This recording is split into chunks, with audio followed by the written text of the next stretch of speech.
et à tous, bon réveil, bienvenue sur Info Hebdo de ce 3 juin 2023 pour lequel j'ai convié en plateau Habib Arandessi. Il est analyste politique, acteur politique de l'opposition au régime du président Patrice Talon. Il sera avec Constant Yaouidéou, directeur de Radio Planète, Mohamed Akintola également sur ce plateau. Il est le coordonnateur national du mouvement de la jeunesse du parti politique Fosco et pour un Bénin émergent FCBE. Avec eux, chers amis internautes, nous essaierons de décrypter les sujets qui ont fait l'actualité tout au long de cette semaine, notamment la nomination d'Éric comme chef de file de l'opposition politique au Bénin. Les relations entre le Bénin et le Nigeria seront également au cœur des échanges pour parler des débats de ce samedi. Nous parlerons de l'an 2 du second quinquennat du président Patrice Talon et si le temps nous le permet, nous ferons un petit commentaire sur l'actualité politique au Sénégal avec la condamnation de Ousmane Sonko. Avant de retrouver mes invités pour le décryptage, je vous invite à suivre cette pub sur ESAE TV.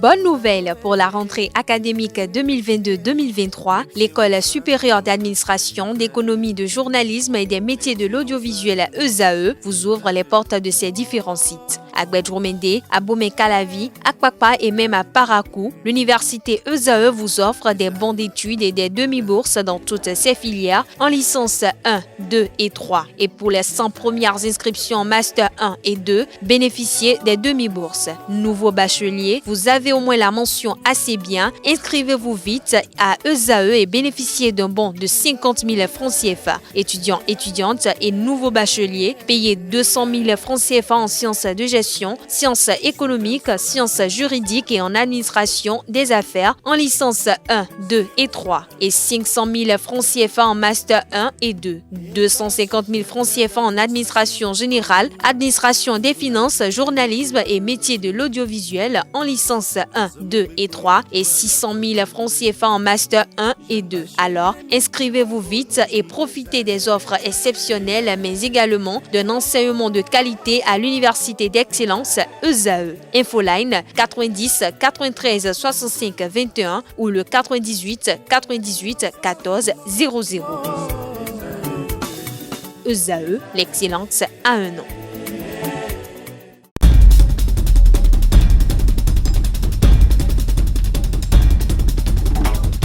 Le décryptage du jour, comme je l'annonçais à l'entame de cette émission, Constant Yaouidéou, bonjour. Bonjour, Kader.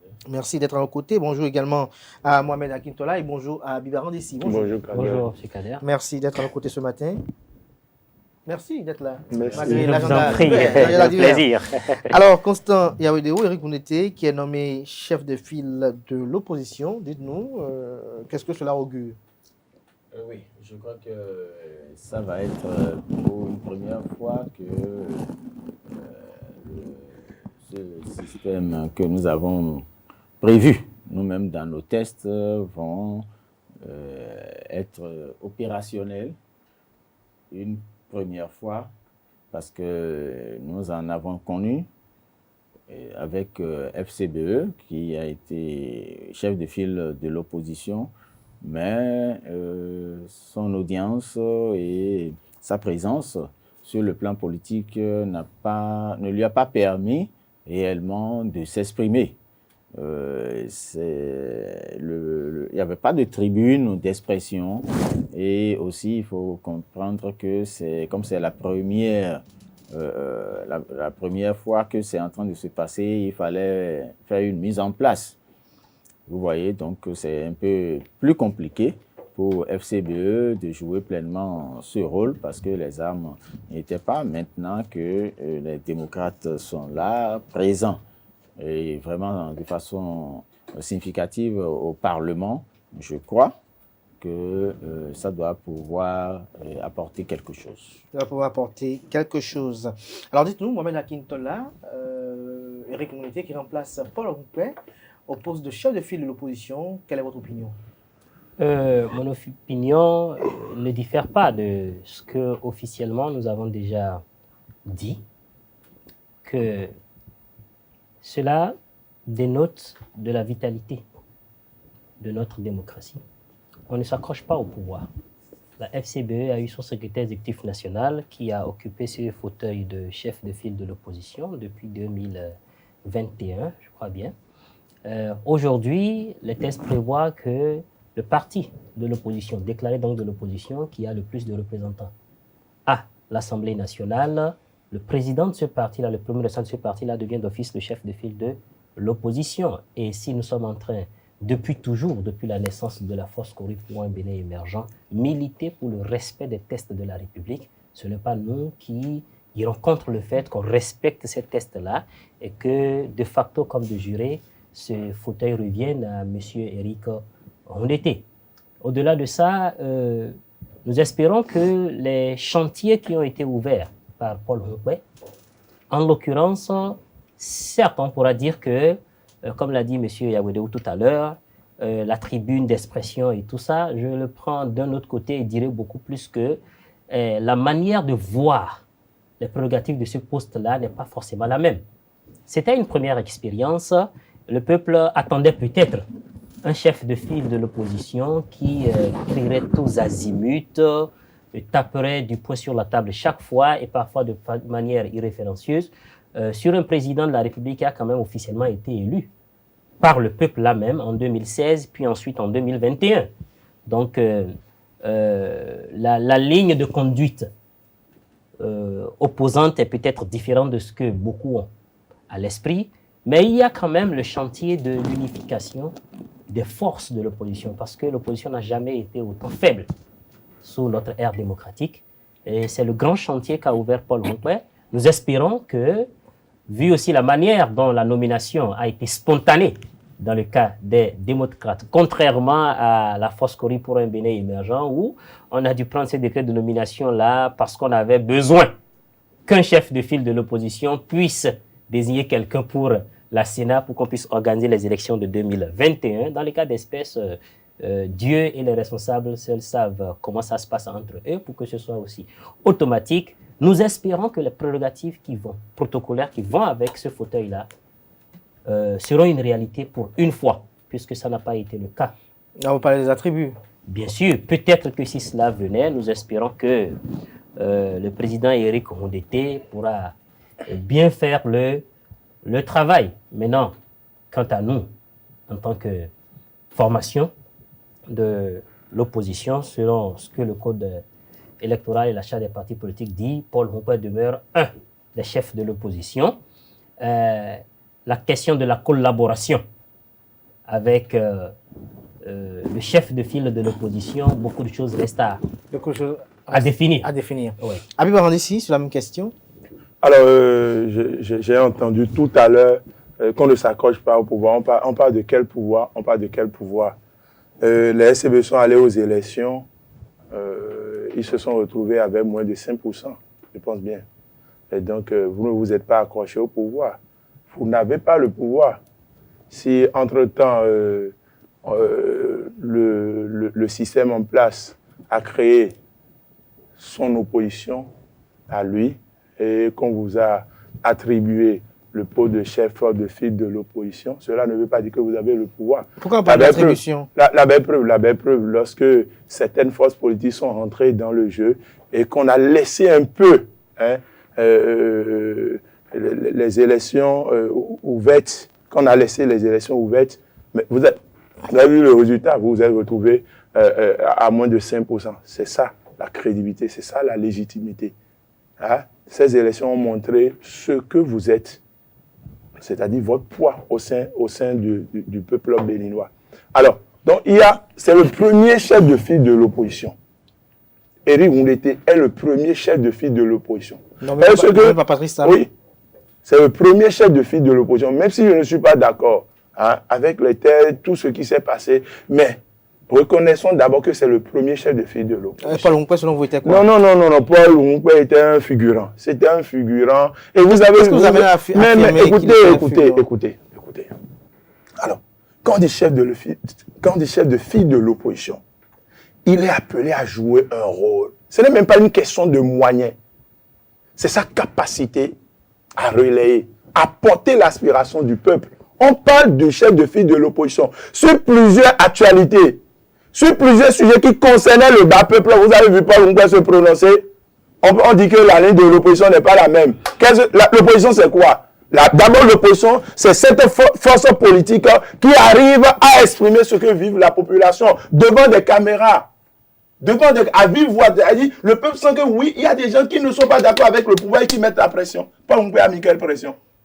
Pas un peu à quelle pression. Vous avez vu, on n'a même pas senti ce chef. Vous me laissez finir, s'il vous plaît. On n'a même pas senti, et tout le monde savait. C'est comme si on lui a donné, bon, il faut rester là, tu ne parles pas. Tu parles lorsqu'on te dit de parler.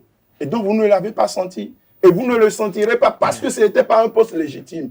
Aujourd'hui, il y a Eri Oundete qui est là. Et nous espérons, si lui-même il joue le même jeu, on va tirer sur lui. Parce que ce Vous allez tirer sur lui?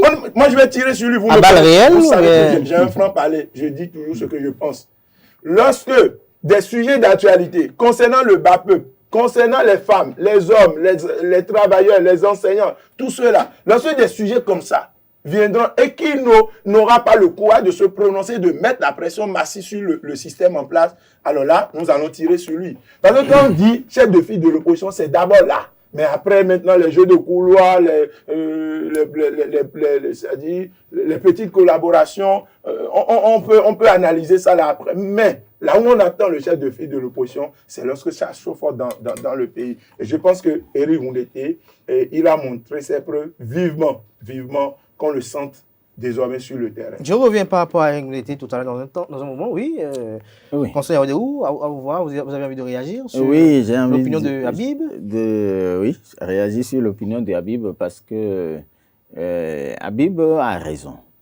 Mais il faut aller chercher les causes peut-être. J'avais commencé par dire qu'il n'y avait pas le cadre.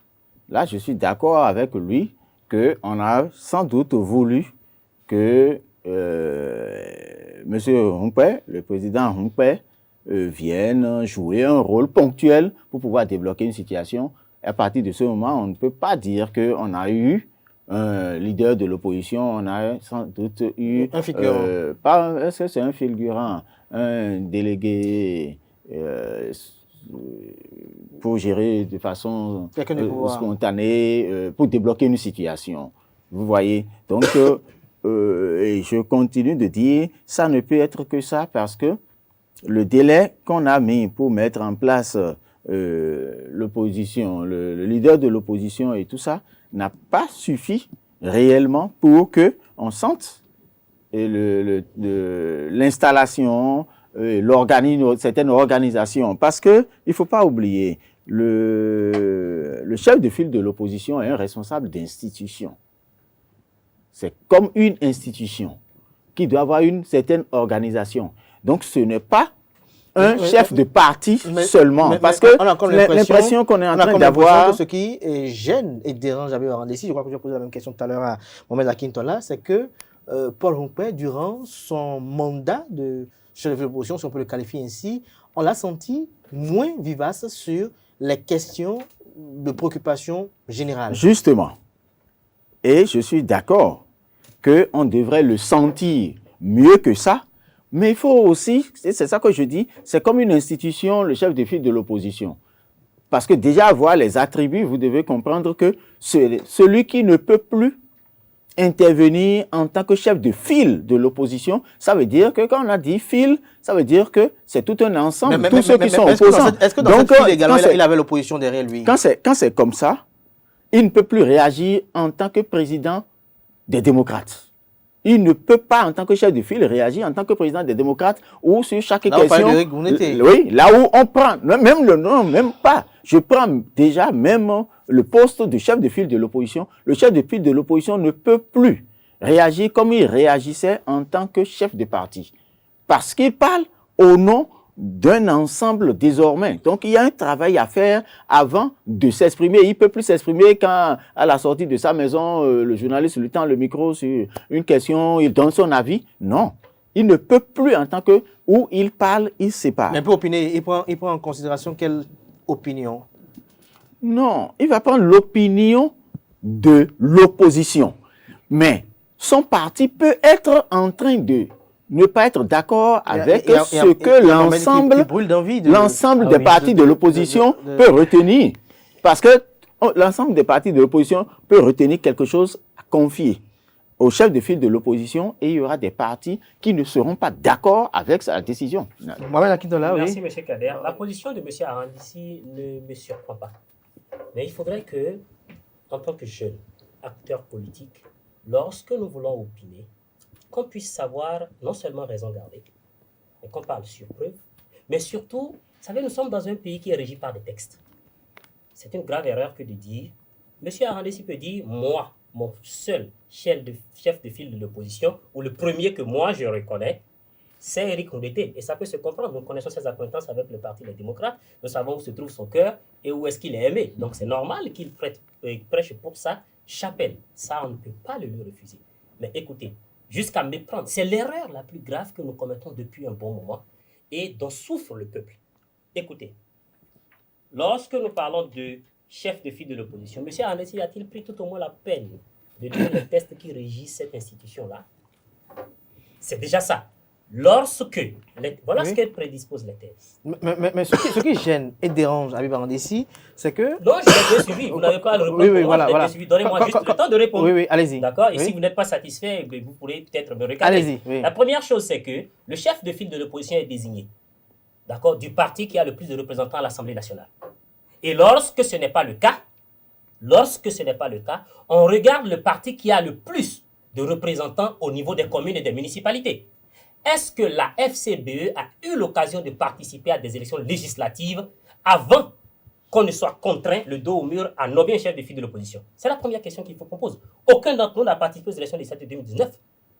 Nous avons à la FCBE participé ensuite aux élections de 2020. Ça, c'est la première question. De ce coup-là, il y a des thèmes qu'il faut... parce que ce serait peut-être dur d'assumer ces thèmes-là plus tard. Jouer un rôle, déléguer pour... Un peu comme s'il y avait eu, mais s'il y a une négociation pour cela, nous savons très bien où est-ce que ça a eu lieu. Je continue en disant ceci. Les tests dont nous parlons aujourd'hui, le code électoral, la charte des partis politiques, qui sont ceux qui ont mis le pays à feu et à sang contre ces tests-là? Ce sont les démocrates. Est-ce que ces tests ont changé? Mais vous êtes en train de jouir de quelque chose que vous avez. C'est un peu comme si vous ravaliez votre vomissure. Vous êtes en train de jouir aujourd'hui des prérogatives de quelque chose que vous aviez rejeté. La FCBE devrait être décorée. Décorée simplement parce qu'à un moment donné, nous avons refusé que le pays sombre dans un chaos. Nous avons estimé que nous avons pris par la voie de la violence. Ça ne nous a pas marché. Nous n'avons absolument rien eu, tous de l'opposition. Eh bien, il faut se conformer aux lois de la République, quitte à ce que Oui. de l'intérieur, quand je parle de l'intérieur, il ne faut pas décontextualiser ce que je dis. Je parle de l'arène politique. De l'intérieur, on puisse, lorsqu'on a le pouvoir, changer les choses. Les démocrates se sont opposés. Non, permettez-moi d'aller au bout, s'il vous plaît. Les démocrates se sont opposés à ces lois-là. On rejeté, on parlait de on ne s'assoit pas avec le dictateur, ce sont des lois chrysogènes, patati patata, mais ils ont fini par faire ce que la FCBE a accepté de faire. Tout ça veut dire que nous sommes pionniers en la matière. Ils ont fini par enregistrer un parti politique, les démocrates, avec le même code électoral qui n'a pas changé d'une seule virgule. Ils ont couru à l'Assemblée, et comment on appelle, au palais de la Marina pour quémander le poste de chef de file de l'opposition. Ce n'était pas notre cas. Donc si quelqu'un a pris par des couloirs pour très vite avoir encore que, permettez, puisque on veut choisir de parler de cela, eh bien, savez-vous dans quelles conditions, vous le savez certainement que vous ne direz pas sur un plateau, dans quelles conditions la lettre de demande d'audience a été envoyée du Parti des démocrates? Ça a été fait en catimini. Et naturellement, le feu est en train de brûler. Nous n'en sommes pas heureux que ça chauffe actuellement au sein des démocrates, mais allez chercher la raison. Alors, pour dire que nous espérons que tout l'espoir que vous êtes en train de mettre avant en Ndete, que cela ne vous trahira pas davantage. De me retourner vers Habib Arandissi. Paul Mouper, il a voulu des audiences avec Patrice Talon. Cela n'a pas eu lieu. Des audiences après avoir été chef de file de l'opposition. Oui, en tant que chef de file de l'opposition. En tant que chef de file de l'opposition. Pas pour quémander qu'on le nomme chef de file de l'opposition. Alors, c'est quémander ou réclamer? Alors, en dehors de choisir le thème qui vous convient le plus. En dehors de ça, Mohamed Akintola, l'autre question, c'est, comme le disait Habib Arandissi, ce que la plupart des gens reprochent à Paul Mouper lorsqu'il a été chef de file de l'opposition, c'est qu'on ne l'a pas suffisamment entendu. Très bien. Sur des problèmes sociaux, des problèmes économiques, en tant que chef de file de l'opposition. Qu'est-ce que vous venez de dire? Suffisamment entendu. Cela veut dire que c'est une question non seulement de convenance, c'est-à-dire que lorsque vous prendrez le peuple, il y en aura qui vous diront on ne l'a pas entendu, pendant que d'autres vous diront qu'il s'est prononcé à tel et à tel moment. Et je dis, c'est peut-être la manière que vous voulez. Nous ne sommes pas censés nous ressembler typiquement. C'est déjà la première chose. La deuxième chose qu'il faut qu'on sache, c'est que chef de file de l'opposition ne se limite pas à crier sur tous les toits. Je ne sais pas si vous comprenez un peu ce que je dis. Il faut qu'on fasse la différence. Nous avons différentes approches de la chose. Lorsqu'on n'a pas chef de file de l'opposition. Mais vous semblez fermer les yeux, en fait, sur tout l'effort qui a été fait pour que, d'une seule voix, le poste de chef de file de l'opposition puisse réellement avoir sa valeur.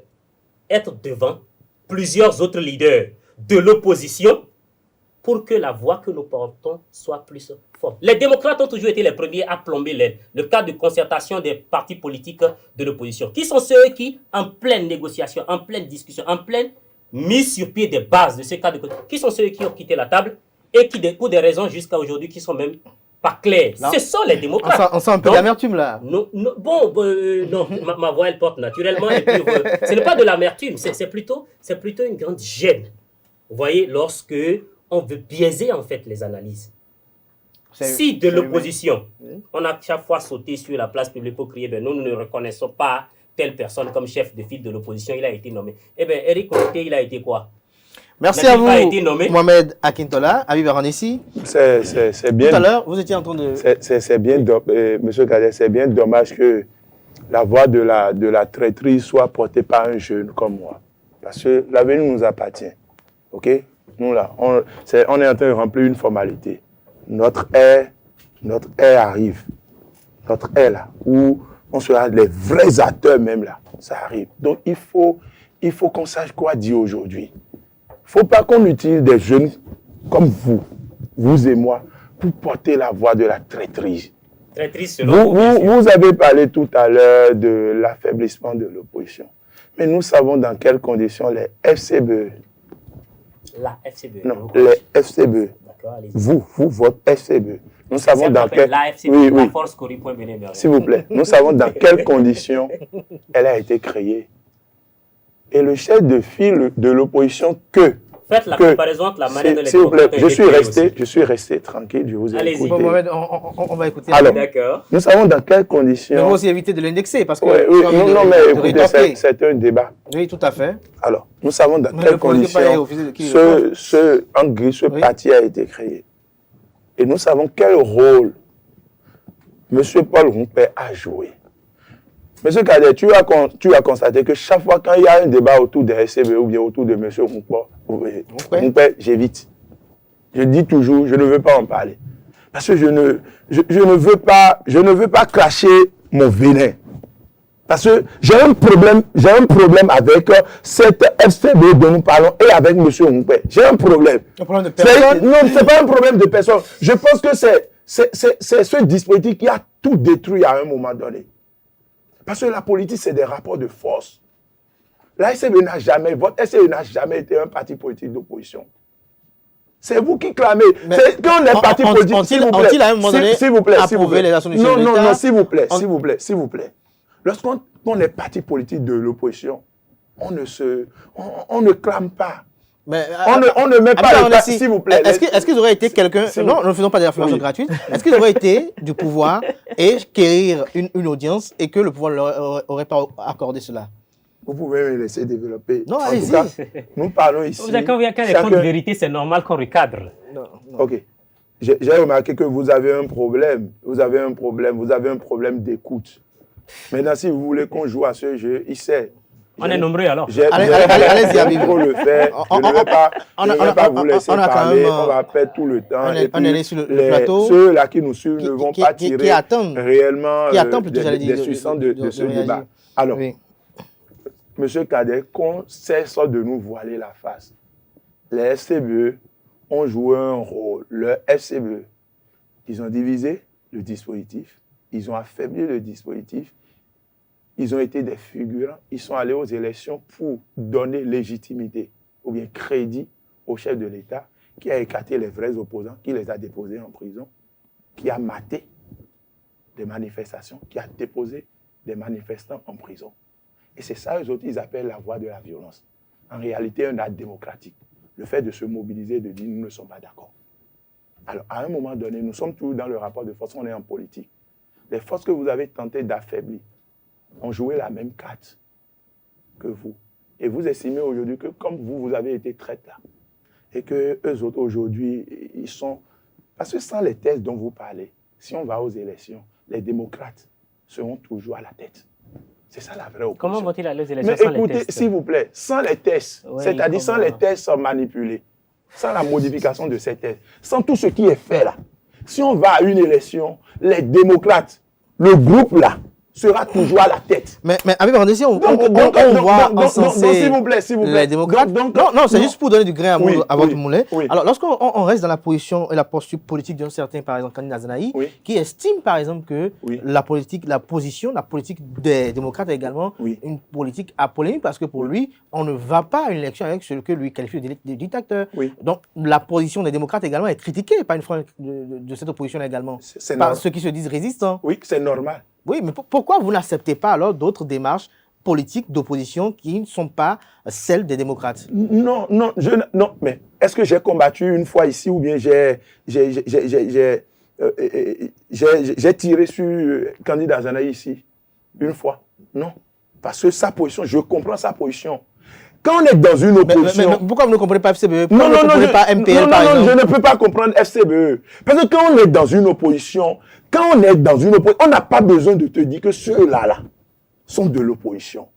Il y a des éléments qui ne trompent pas.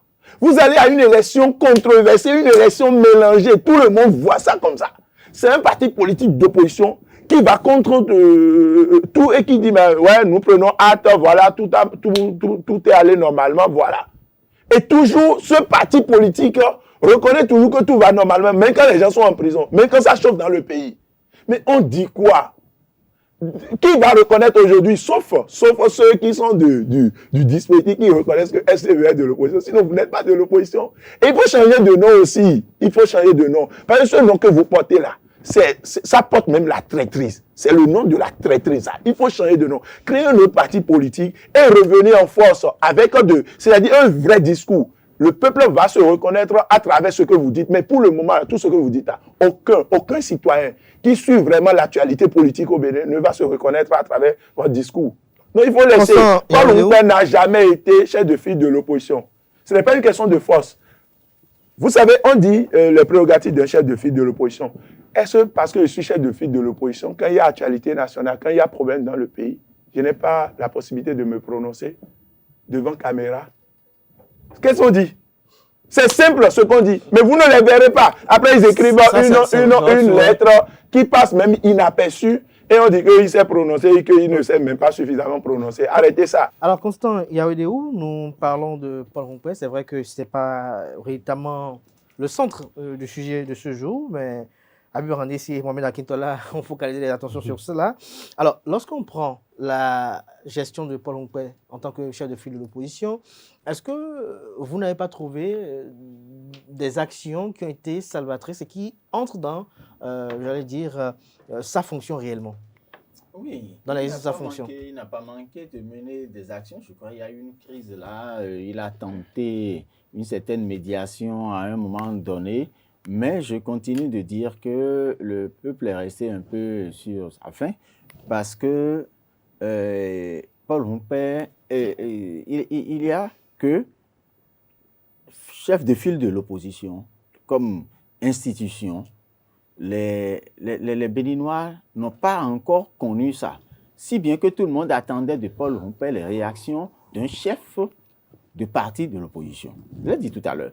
Si bien que quand on ne l'a pas vu sauter à chaque fois sur les questions, et en ce moment-là, il y avait combien de partis aussi dans l'opposition? Parce que je crois que c'est après tout ça que les démocrates ont été autorisés, ils sont devenus partis officiellement. Donc, c'était un peu réduit à la FCBE, l'opposition. Vous voyez, c'est pour ça qu'on lui fait porter le chapeau. Et il est obligé d'accepter un peu ça. Et c'est pour ça qu'on est obligé. Est-ce que vous l'avez vu dans une posture de figurant?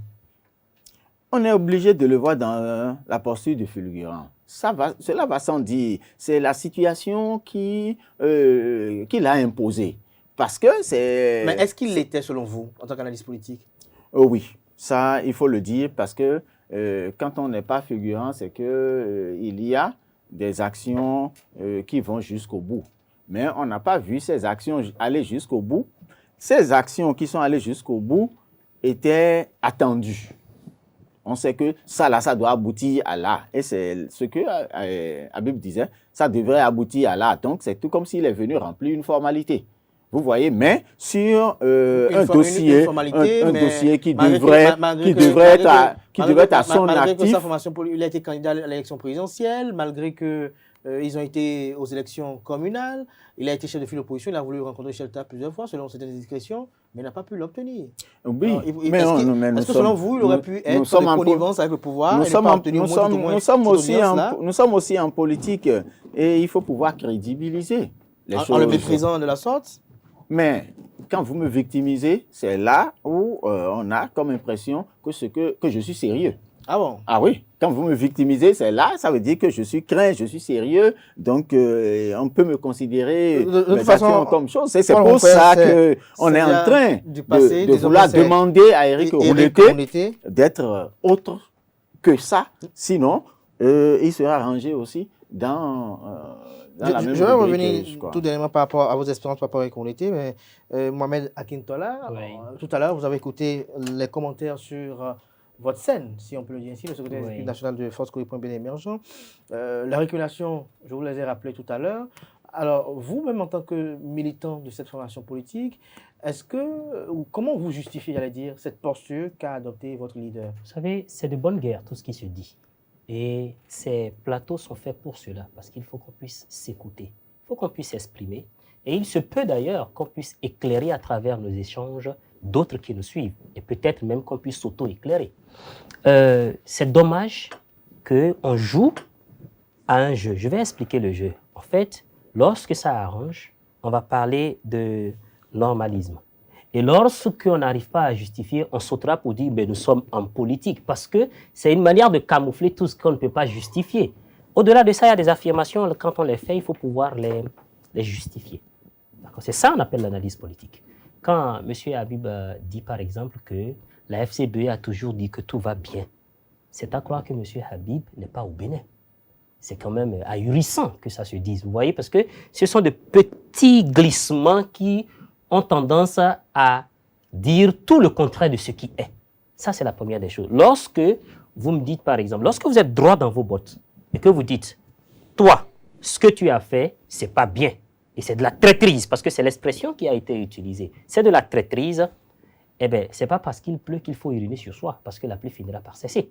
Ce n'est pas parce que il l'a fait. Vous dites que c'est de la traîtrise, mais vous finissez par emprunter exactement le même chemin. Comment justifiez-vous cela? Je ne sais pas si vous comprenez un peu ce que je dis. Eh bien, nous sommes alors tous des traîtres. Allons à l'origine des choses. Au lieu d'avoir l'humilité de reconnaître que c'était la seule chose à faire, et qu'ils ont fini par comprendre tardivement. Revenons à la personne de Paul Hongwen. Oui, allez-y. Je ne suis pas dans une posture de justifier les actes de la personne. Je suis dans une posture de prendre est-ce qu'il a fait, est-ce qu'il n'a pas pu faire, est-ce que beaucoup veulent ignorer qu'il a fait, le mettre dans un contexte. M. Yawedeu semble beaucoup plus juste parlant de cela, dans un contexte où il n'y avait pas cela, et dans un contexte où on était en train de sortir d'un chaos. Il faut que tout cela soit pris en compte pour dire que celui qui est pionnier, un peu comme l'aîné, c'est toujours lui qui est sacrifié d'abord pour baliser le terrain, ouvrir la voie. Eh bien, écoutez, lorsque nous venons d'utiliser cette manière forte-là, cette manière désordonnée-là de conduire une résistance, et que ceux qui en ont le plus souffert, ce ne sont pas ces politiciens-là forcément. C'est le peuple. C'est eux qui sont morts. C'est eux qui sont handicapés à vie. C'est un peu comme si on était insensible à la réalité. Et d'ailleurs même, on veut amener le peuple à être amnésique de ce qui s'est réellement passé. C'est dans ce contexte-là que Paul Hongwen a pris, comment on appelle, la tête de la FCBE. Maintenant, si parce qu'aujourd'hui, on ne s'est pas entendu sur un point de vue, et qu'on a pris nos chemins divergents, encore que je doute que M. Habib connaisse réellement l'histoire de la FCBE. J'en doute. Pour qu'on en soit arrivé à la FCBE et que notre groupe soit allé d'un autre côté pour finir par... Je doute qu'il connaisse réellement l'histoire. Et ce serait bien de se rapprocher pour le savoir. Pour dire que, Oui, pour conclure. quand on en arrive là, ce n'est pas parce qu'on ne s'est pas entendu que ce que vous dites est vrai. Vous avez votre vérité, j'ai la mienne, et il y a peut-être dans certains cas la vérité. Arrêtons de nous fixer sur l'individu de Paul Rompouet. Et je souhaite, ça je le dis, je souhaite que le jeu que joue aujourd'hui Éric Rondeté et les démocrates soit peut-être plus crédible que le jeu de Rompouet, si tel est que c'était un jeu. Alors, pour conclure, laissons Paul Rompouet en paix. Ce n'est pas l'objet du débat de ce samedi. Dites-nous, Habib Arandessi, quelles sont vos espérances pour Éric Rondeté en tant que chef de file de l'opposition, sans revenir sur Paul Rompouet, s'il vous plaît, pour qu'on puisse progresser. Écoutez. Si nous devons présenter le tableau de nos attentes, c'est ce que nous condamnons dans le mandat, au cours du mandat de M. Rompouet. Donc Rompouet a servi à quelque chose enfin. S'il vous plaît. Si nous voulons présenter les attentes là, c'est ce que Rompouet n'a pas pu faire lorsqu'on lui a attribué, lorsqu'on lui a donné. Il faut prendre. OK? Arrêtez d'intimider des gens comme nous autres. On est déjà habitués. Arrêtez d'avoir un discours régimiste face à des gens comme moi. C'est toujours dans les attentes? Oui. Laissez-moi parler, s'il vous plaît. Oui, nous sommes prêts Arrêtez d'être régimiste face à des gens comme moi. Arrêtez les intimidations, les propos, vous devez justifier. Ouais, c'est exactement les propos du système en place. Et c'est de la dictature en réalité. C'est dans les dictatures, vous voyez, on dit aux citoyens, quand vous parlez, est-ce que vous êtes en mesure de justifier? Est-ce que vous êtes en mesure de répondre à vos actes? C'est dans les dictatures. Et quelqu'un, oui, c'est dans les dictatures. C'est dans les. Je n'ai jamais. Vous ne me verrez jamais insulter la personne de quelqu'un. Pour quel intérêt? Est-ce que vous dites que les gens sont traîtres? Mais c'est quand je dis de la traître, oui, j'ai dit, c'est dommage que la traîtrise, c'est lorsqu'un petit groupe d'individus au sein d'un parti politique, les attentes d'Éric Rondeté, s'il vous plaît, ces quatre, vous prenez une autre voie et détruisent le dispositif, c'est de la traîtrise. Les attentes d'Éric Rondeté. Alors, Éric Rondeté doit être le contraire de Rompouet. Déjà, par rapport à l'actualité nationale, au problème du peuple, on doit le sentir avec la fougue qu'il faut. Que personne ne lui dise non, il y a politique, les jeux de couloir. Nous, on n'est pas dans les jeux de couloir. Ceux qui appartiennent au peuple. Vous voulez qu'ils soient dans les émotions? Si, ce n'est pas une question d'émotion. Ceux qui sont avec le peuple parlent. Dans toutes les grandes démocraties, quand vous voyez des leaders, quand vous les voyez devant des caméras, devant un micro, c'est des gens qui parlent. Ce n'est pas des gens faibles. C'est ça. Vous ne verrez dans aucun pays des gens faibles diriger une opposition ou bien un peuple. Non. Même le président de la République, Patrice Talon, quand il parle, vous sentez la fougue. Mais quand Paul Rompouet parle, on dirait qu'on lui a dit, mais il faut dire. Donc, on veut sentir Paul Rompouet. Le peuple doit sentir, c'est-à-dire, à travers ces discours, le peuple doit se reconnaître. Tout ce qui est problème. Des solutions. Et c'est les solutions dont nous parlons, quand des gens, vous voyez des opposants, des gens qui se disent opposition, qui disent que, ouais, vous criez, vous critiquez, mais vous ne proposez rien. Des opposants, c'est qu'ils ne connaissent rien de l'opposition. Ils n'ont jamais lu ce qu'on appelle l'opposition politique. Parce que quand un opposant même dit qu'il faut faire des propositions au régime, il faut proposer. Vous savez que c'est des incultes entre griffes. C'est quand on dit inculte, c'est des gens qui ne connaissent pas. L'opposition politique ne propose pas un système. Bon, vous le savez. Écoutez, je finis. Oui. Un opposant politique ne critique pas pour proposer quelque chose au système. Parce que nous sommes dans le jeu du pouvoir. Ça, c'est votre opinion. Non, c'est ce qui est. C'est votre opinion. Le jour qu'un opposant commence par proposer des choses au pouvoir, il devient un prolongement. C'est votre opinion. Le jour qu'un opposant commence par faire le bilan d'un président de la République, il devient un prolongement du système. C'est pas mon opinion, c'est ce qui est. Dans quel livre de sciences politiques? Les amis. Vous savez, les gens font de la politique, mais ils ne lisent rien du tout, ils ne comprennent rien. C'est ce que le président Boni Yayi a fait dans ce pays, Où, s'il là, vous plaît. où? S'il vous plaît. Voilà. Donc, je peux vous donner plusieurs documents. Plusieurs documents. L'opposant politique a un programme, a un projet qui présente au peuple. En s'offrant sur quoi? En partant de quoi? En partant des failles du système en place. Parce que c'est le jeu du pouvoir. C'est comme ça se passe. C'est comme ça se passe. Donc c'est un jeu en réalité. Mais justement, le système politique, c'est le jeu du pouvoir, le pouvoir jeu démocratique. Mais c'est ça. Constant. C'est ça. Donc je n'ai pas fini. Oui. Il y a les femmes qui attendent le chef de file de l'opposition. Il y a les jeunes qui l'attendent. Les femmes attendent pourquoi? Oui. Pourquoi? Les femmes attendent aujourd'hui parce que quand vous rentrez dans nos marchés, allez écouter les pleurs. Allez écouter les pleurs. Ça ne marche plus. Allez écouter les enseignants. Les jeunes. Allez écouter les jeunes. Qu'on traque aujourd'hui un peu partout alors qu'on ne propose aucune alternative. On vote des lois sur... On les traque comment? Oui, on vote des... Écoutez, on traque les jeunes comment? Vous voulez qu'on rentre dans un autre débat? Non, mais vous dites que vous affirmez, je suis très prêt. les jeunes. Comment? Vous savez, l'humain fonctionne d'une certaine manière qu'il faut comprendre. Oui. Lorsque l'humain est face à l'impasse, ou bien aux difficultés, à la misère, à la pauvreté, l'humain développe des crimes.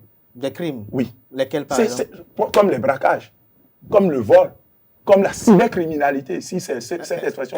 Et donc cela doit être justifié selon vous? Est-ce qu'on justifie? On dit ce qui est. Vous voulez combattre un phénomène, mais vous ne cherchez pas les mobiles. Vous voulez combattre la procédure, vous ne savez pas comment ça a commencé, pourquoi il y a... Mais dans ce pays que vous prenez comme exemple, les grandes démocraties, le crime n'a jamais... Il n'y a jamais eu zéro criminalité. Non, justement, il ne peut pas y avoir de zéro criminalité parce que c'est humain. C'est humain? Oui, mais quand vous entendez dans ces pays que quelqu'un est cybercriminel, vous vous étonnez. Parce que le pays a tellement d'opportunités que vous vous dites, mais pourquoi lui, il est ça? C'est qu'il est malade. Mais quand vous l'entendez au Bénin, mais justement, c'est voilà, c'est le vrai débat que beaucoup ne mènent pas. C'est trop facile d'aller déposer des jeunes en prison. C'est pas facile. Donc le peuple béninois, ne peut pas encourager la cybercriminalité. Non, si ne m'amenez pas sur le terrain de l'apologie de la cybercriminalité. On dit ce qui est. Ne faites pas comme nos dirigeants. Ne faites pas comme nos dirigeants. Lorsque le taux de braquage évolue ou bien augmente dans un pays, je suis sociologue de formation. Ce n'est pas aller déposer les braqueurs en prison qui règle le problème. Il faut chercher les mobiles. Et quand vous trouvez les mobiles, vous mettez en place ce qu'on appelle une politique de riposte. C'est ce que les gens n'ont pas aujourd'hui. On dit qu'on fait l'apologie de la cybercriminalité. C'est la vérité que les gens n'acceptent pas ça. Yaoundéou, je me retourne vers vous. Mais Kadé, tu es injuste. Vos attentes. Non, les attentes... tu ne me laisses pas parler. D'Éric Omonété, c'est qu'il faut forcément que Éric mette en place le cadre de l'évolution du chef de file de l'opposition. Nous avons dit que c'est une institution. Une institution se met en place. Sinon, ça va être l'opposition des démocrates. Et ça ne sera pas... Il va se retrouver à côté du rôle du chef de file de l'opposition. Donc, il faut forcément que M. Omonété, le président Omonété, mette en place le cadre. Et c'est ça qui va nous permettre, nous autres, de savoir exactement ce qu'on a mis dans le chef de file de l'opposition. Sinon, on va retrouver le président des démocrates. Il faut forcément qu'il nous montre le chef de file de l'opposition et le président des démocrates. Et donc, il doit travailler avec CBE également. Il doit travailler avec MPL, avec... Si dans son fonctionnement, on ne retrouve pas tous ceux-là, ça veut dire qu'il n'est plus dans le rôle du chef de file de l'opposition, il est dans le rôle du président des démocrates. Et c'est le cadre qui n'existe pas qui crée la confusion. Sinon, on aurait mieux compris Paul Humpé, on aurait mieux défini ses failles ou ses espoirs. Donc, c'est ça le gros problème, c'est mettre en place le cadre d'évolution du chef de file de l'opposition. Mais la mise en place de ce cadre-là sera quand même assez difficile.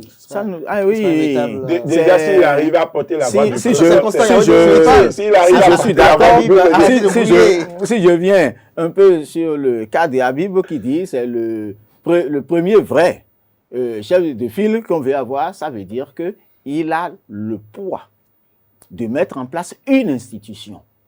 Et celui qui met en place l'institution a toujours des difficultés parce qu'il faut mettre le cadre en place avant de pouvoir évoluer dans le cadre. Ça ne veut pas dire que les démocrates ne seront pas en train de jouer leur rôle, surtout qu'ils sont à l'Assemblée. Donc il faut qu'on ait autre président que le président des démocrates, quand on dit que c'est le président des fils de l'opposition. Vos attentes? Non, je pense que j'ai déjà répondu à cette question-là dans ma première prise de parole.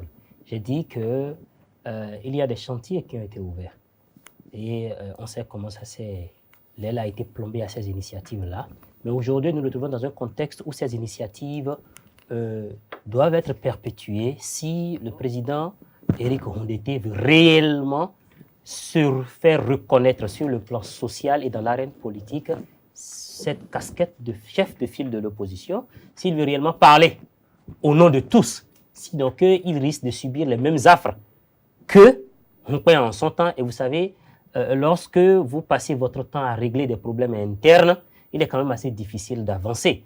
Et parlant aussi de problèmes internes, je pense que les réalités internes au parti LD, depuis quelques semaines aussi, sont il faut pouvoir fédérer les énergies dans sa propre maison, il faut pouvoir avoir bien nettoyé sa maison avant de prétendre nettoyer la rue. Donc, il a ces défis-là à relever. Et je pense qu'on ne peut que lui souhaiter bonne chance. Bonne chance. Ouais. Merci à vous, Mohamed Akintola. Je rappelle que vous êtes le coordonnateur national du mouvement de la jeunesse à force que le premier émergent. Habib Arandessi, lundi dernier, le président Patrice Talon était au Nigeria pour l'investiture du président nigérian Mohamed Ahmed Bola Tinubu. En tant qu'analyste politique, comment appréciez-vous ce déplacement du président de la République? Alors, je pense que c'est son rôle. Hein. Je dirais que c'est une formalité. Il y a son homologue du Nigeria qui prend les règnes du Nigeria. C'est tout à fait normal qu'il soit présent. Vivement que cette présence puisse favoriser nos rapports. Parce que le Nigeria à côté, c'est une force.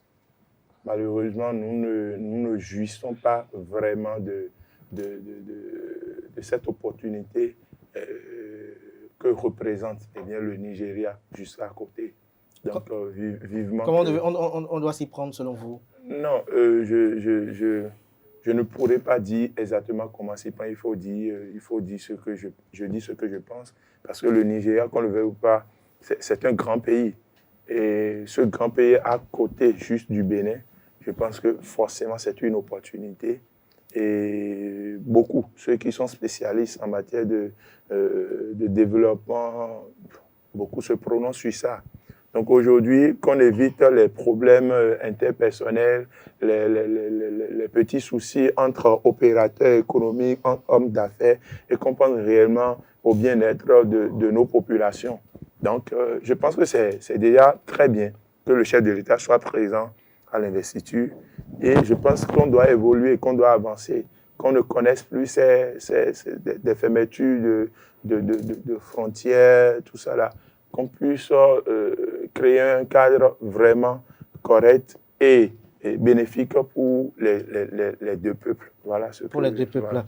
Alors Constant Yawedéou, il était absent lors de l'inauguration de la raffinerie de Dangote à Liko.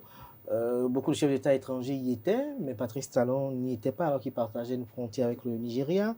Dans la matinée, d'aucuns se disaient est-ce qu'il y sera à l'investiture ou pas, mais les services de communication de la présidence de la République nous l'ont fait savoir. On l'a vu du côté du Nigeria, en images, en vidéo. Alors, quelle analyse faites-vous par rapport à ces deux événements-là? Bon, je crois que le premier, le chef de l'État avait un autre agenda. Je crois qu'il était de l'autre côté. Donc, est-ce que sur le plan de programmation, le plan diplomatique, est-ce qu'il n'avait déjà pas pris les autres rendez-vous avant qu'on lui annonce qu'il y a inauguration? Parce que l'inauguration de raffinerie, c'est une affaire de Dangote. Mais les autres affaires que le chef de l'État est allé négocier en Europe sont beaucoup plus des trucs de coopération, des affaires de coopération donc qu'on programme plusieurs mois à l'avance. Donc si ça arrive, je crois que le Dangote ou le président nigérian devrait comprendre, ou le Nigeria devrait comprendre, parce que c'est entre deux présidents. L'inauguration c'était Buhari et l'investiture c'est Tinubu. Donc, il vaut mieux parler Nigeria que de parler des individus. Des individus. Oui, maintenant, présent à l'investiture, je crois que c'est plus large que présent à une inauguration parce que l'investiture, ça rentre dans le cadre général de la coopération. Et je crois bien que quand on parle du Nigeria pour le Bénin, on a eu à un moment donné à assister à une conférence économique entre le Bénin et le Nigeria. Ça veut dire que le Bénin est bien conscient des opportunités que nous pouvons gagner avec le Nigeria et que le Nigeria n'est pas du tout abandonné. Et avec un nouveau président qui est parti pour, je crois, tout au moins 2 mandats, il faut se le dire d'avance, il vaut mieux être au point de départ avec lui que d'attendre après. Qu'est-ce qui pourrait changer avec Bola Tinubu selon vous? Ce qui peut changer, c'est déjà avec ce qui s'est passé la veille de son arrivée. Et la raffinerie, par exemple, ça dit, c'est pour ne pas dire que sur le plan économique, beaucoup de choses peuvent changer. Vous voyez ce qui se passe au Nigeria aujourd'hui avec la hausse des prix des produits pétroliers. Il y a l'essence de contrebande. Oui, non, le Nigeria est en train de vouloir mettre en place un système plus efficace de l'exploitation de sa raffinerie. Parce que le pétrole du Nigeria, ça se raffine ailleurs, ça se ramène, ça se vend à 150 francs le litre à la pompe. Maintenant, nous avons notre propre raffinerie. On ne peut pas demander à Dangote de mettre ça à 150 parce qu'il y a une subvention.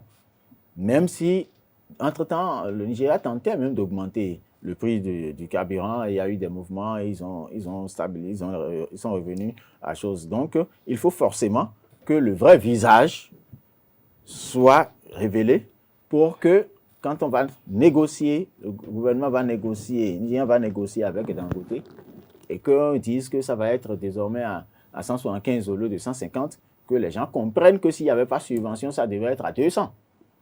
Donc, vous voyez déjà ce qui est en train de se passer.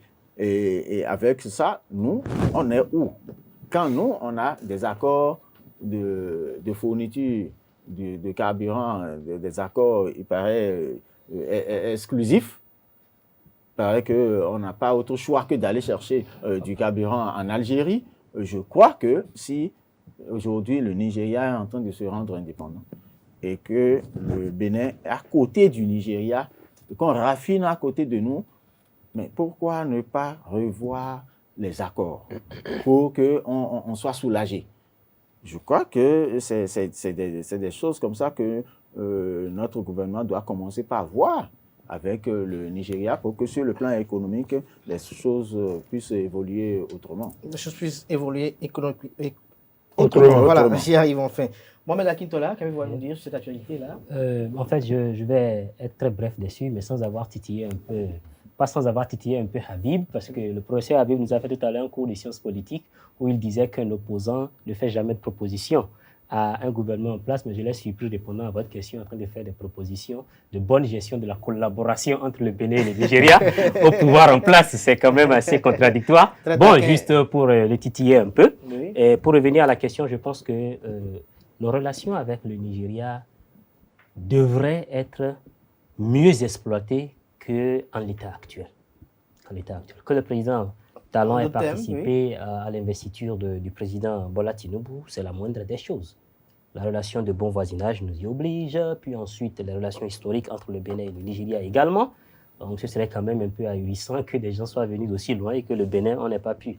À puis on pourrait aller, juste pour caricaturer, au Nigeria, qu'on n'y ait pas assisté, si entre-temps il n'y avait pas un problème. Je pense que les relations entre son précédent et le président béninois n'ont pas été tout à l'avantage, forcément, de nous, peuple béninois, et le gouvernement actuel ou celui qui viendra après, quelle que soit la coloration de ce gouvernement, gagnerait beaucoup afin d'atteindre une prospérité de son peuple, à tisser de meilleures relations. Je penserais, et là, sur le coup, sur le tas comme ça, à ce que la diplomatie entre nous et le Nigeria, si on veut réellement atteindre, parce que le tout se joue sur l'économie. En fait, c'est un géant, c'est le géant d'Afrique d'ailleurs. Et à la fois, le Nigeria constitue pour nous une source d'approvisionnement comme un terrain ou un marché de vente. Donc, dans les deux cas, il nous est utile. Je pense que la diplomatie entre nous et eux devrait se jouer un peu plus sur la diplomatie culturelle. Parce que les objectifs de cette diplomatie culturelle, le soft power, nous emmèneraient à avoir beaucoup plus de gains économiques. Et sur le plan ethnique et autres, c'est que d'aucuns s'amusent, pour ceux qui ignorent l'ensemble du tableau, à dire que le Bénin n'est juste qu'une partie du Nigeria qu'on a coupé lorsqu'on voit la proximité culturelle des peuples, les cousins qui sont ici, qui ont leurs cousins de l'autre côté. Donc, ça aiderait beaucoup. Et surtout sur le plan du décollage économique. Le décollage économique, Ouais. nous sommes pris par le temps.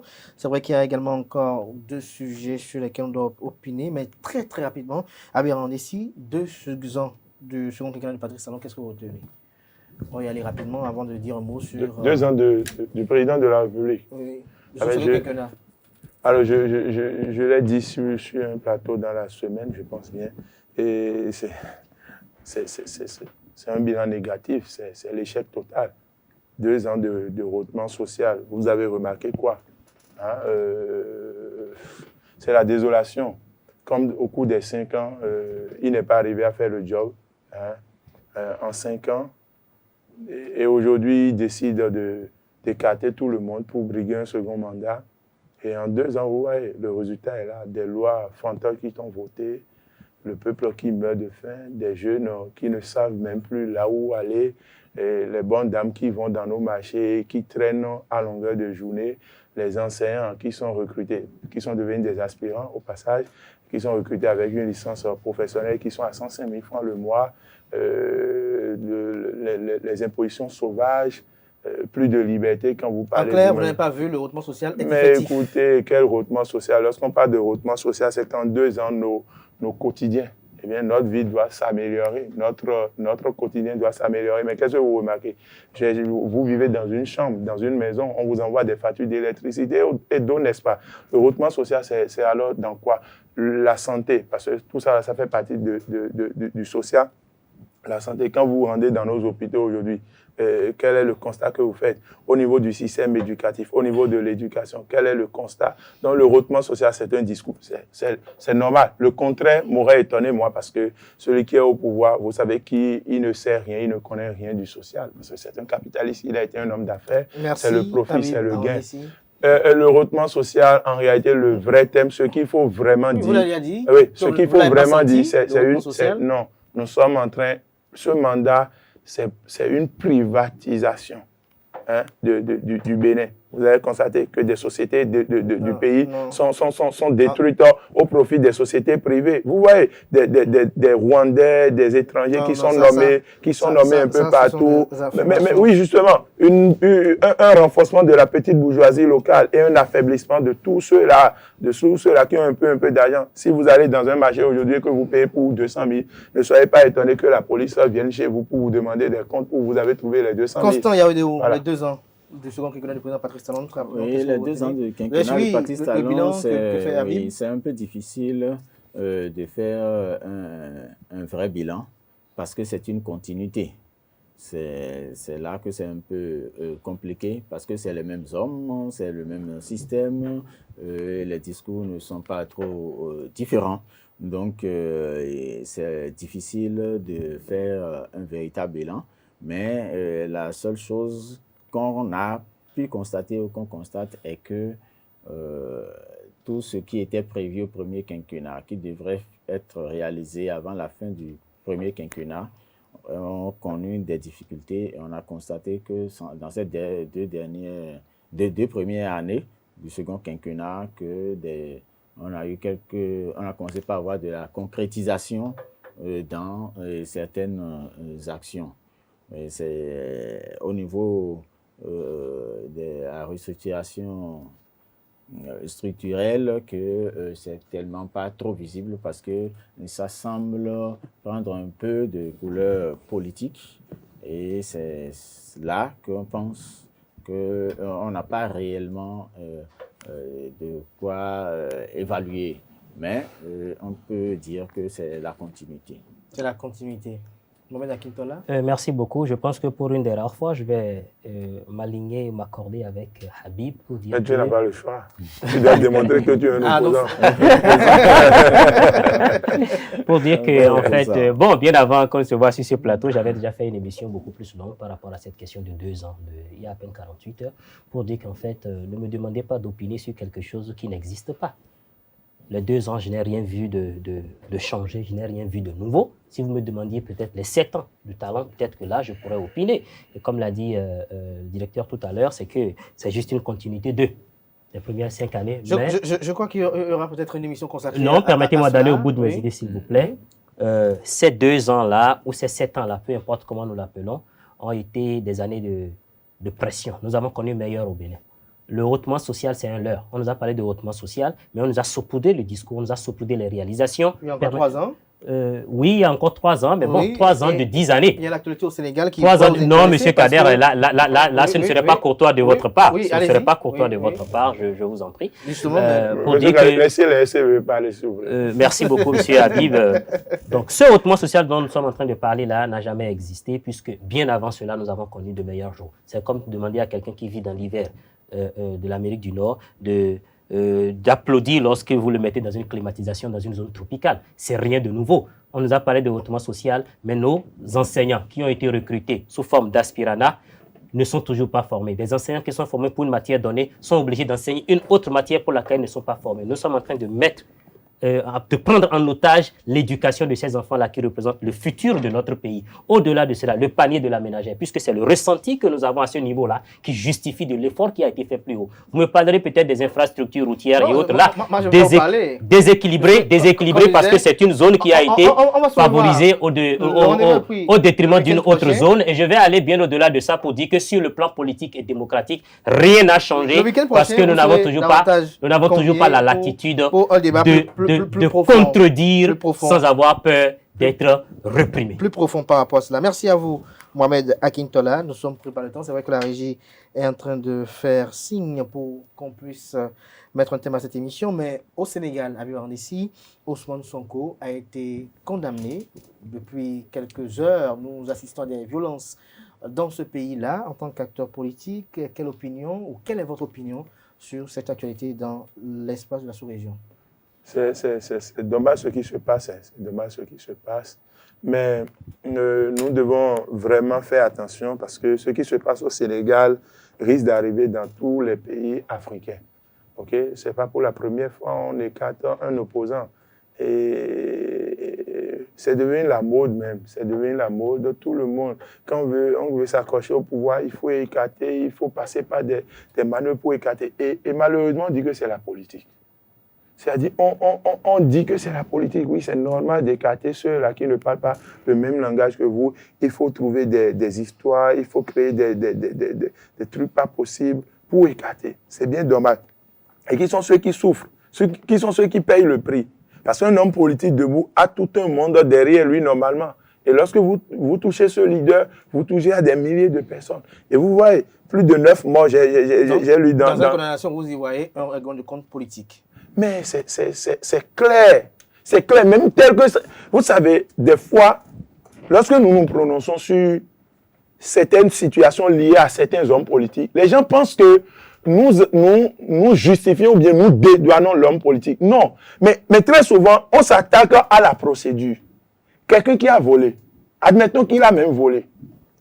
Pour le prendre, on viole tout ce qui est procédure basique en matière de droit pénal, en matière de procédure pénale, on viole tout.